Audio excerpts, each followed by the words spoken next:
Do you know that only 5 countries of this world hold meaningful power in the UN Security Council? None of them is African. More than half of the world's population is not represented in the UN Security Council. It is neither democratic, it is not representative, it is not transparent, it is not accountable. As a result, it is unable to effectively respond to the pressing peace and security needs of the parts of the world most affected by conflict and insecurity in our global south. Its attitude to conflicts is geographically determined, and its intervention is likewise biased.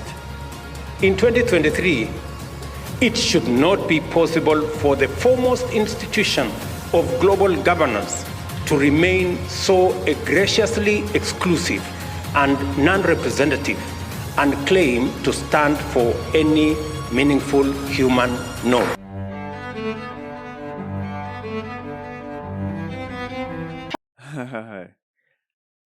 If there's one thing that is constant in this life, is change.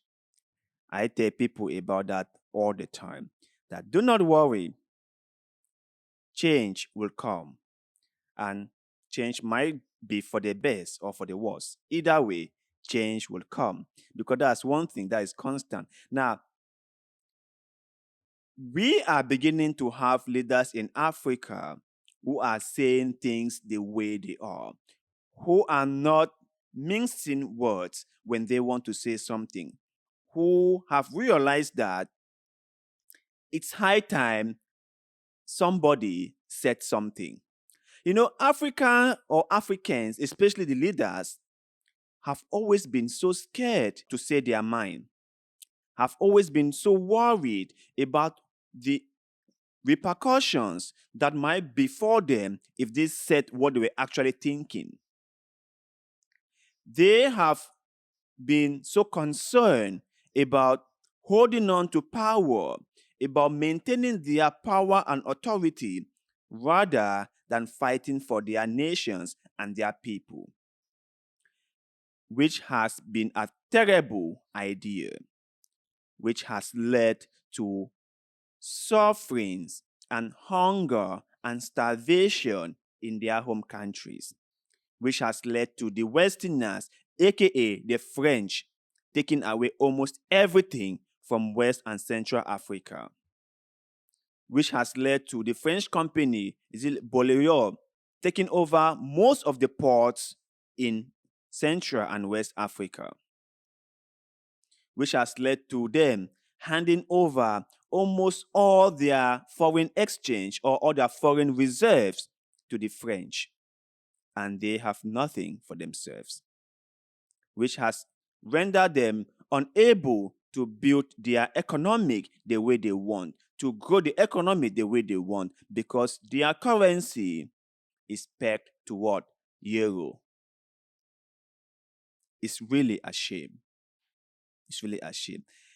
So the leaders nowadays are like, no, this has to stop. This has to end. We cannot continue like business as usual. No, there has to be some meaningful changes to the way things are. There has to be some changes to the status quo. And President Ruto of Kenya has been one of the main championers of such a message. He hasn't left any stone unturned when it comes to pushing Africa forward. And I know most people might say, oh, don't worry, those things are just empty words. They don't really have any impact, which I would say you are wrong. Everything starts from voicing an opinion. Everything starts from letting people being aware of what is going on. Everything starts from educating the people, letting them understand that they have a responsibility to push forward the agenda of their home continent, Africa. Most of us, the Africans, look to the leaders for guidance and for directions. If our leaders start saying stuff like this, start letting us know that they are in support of a more prosperous, a more powerful Africa, we will what? Stand behind them. We will rally behind them. We will support them.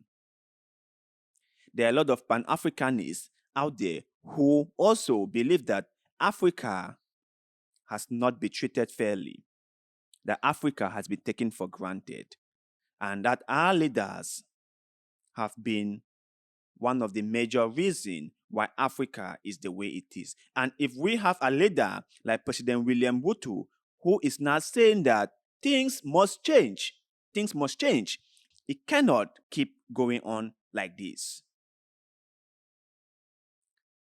All of us will rally behind him.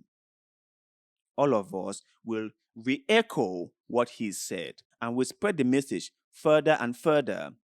And a lot of people will receive it, and then the revolution will begin. Remember, knowledge is power. Information is the key.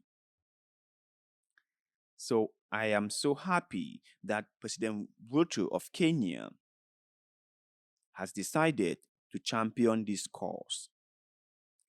President Paul Kagame of Rwanda is also behind it. You also have the president of Eritrea, who is also saying that things must change. President Nana Akufo-Addo also said that things has to change. Even President Museveni is also like, we have to change things.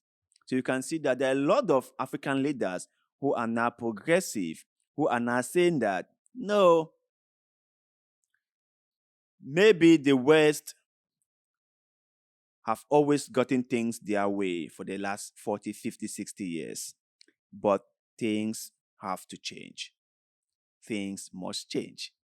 So to you guys out there, share your thoughts and opinion on what President William Ruto of Kenya just said about how United Nations or the Security Council is formed. And do you think he's right? If he is right, what can we, the Africans, do? What part can we, the Africans, take upon ourselves to make sure that things change for the best? Share your thoughts and opinions in the comment section below, because like always, we love hearing what you have to say. And also, please don't forget to like this video, share this video, follow our Facebook page, and most importantly, subscribe to this channel, because little bit of good way, like the one you're doing just now, help us a lot, and we shall forever be grateful to you. So thank you very much for doing just that. And like always, see you in the next one.